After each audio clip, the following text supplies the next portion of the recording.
Nous allons voir maintenant la liaison ionique. La liaison ionique, c'est une liaison qui a lieu entre des composés et dans ces composés, il doit y avoir un métal. Dans ce cas-ci, nous allons faire le cas du chlorure de fer 2.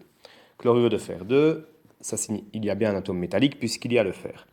Le chlore, n'oublions pas, à la valence 1. Le fer, on le dit dans l'énoncé, à la valence 2. Donc pour retrouver la formule du composé, ce sera bien FeCl2. Et donc pour établir et dessiner une liaison ionique, eh bien, il faut écrire la représentation de Lewis de chaque atome. Nous avons un atome de fer, et l'atome de fer, sa représentation de Lewis, c'est 2 points. Il n'a que 2 électrons célibataires et rien d'autre. Le chlore, quant à lui, a 7 électrons autour de sa dernière couche et il a un électron célibataire. Comme il y a 2 chlores, eh bien, nous allons dessiner les 2 atomes de chlore, avec chaque fois leurs 3 doublets et leur électron célibataire représenté par un point. Ce sont les électrons célibataires qui vont faire les liaisons.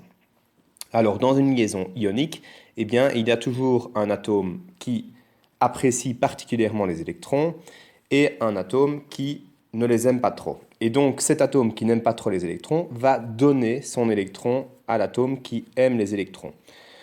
Dans le cas des liaisons ioniques, les métaux n'aiment pas trop les électrons. Et donc, les métaux vont donner leurs électrons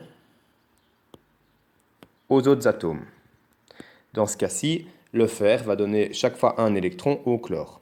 De cette manière, le fer va se trouver chargé 2 fois positivement puisqu'il aura perdu 2 électrons. Et le chlore, quant à lui, va se retrouver non plus avec 7 électrons sur sa dernière couche, mais avec 8 électrons sur sa dernière couche. Et vu qu'il a un électron de plus, il va être chargé négativement. Et donc, il ne faut pas oublier évidemment qu'on avait 2 atomes de chlore dans cette situation. Et donc, nous avons ici une liaison ionique, c'est-à-dire il y avait vraiment eu un transfert d'électrons d'un atome qui n'aime pas trop les électrons vers un atome qui les apprécie fortement. Et de cette manière, on peut voir aussi que les atomes ont 8 électrons sur leur dernière couche.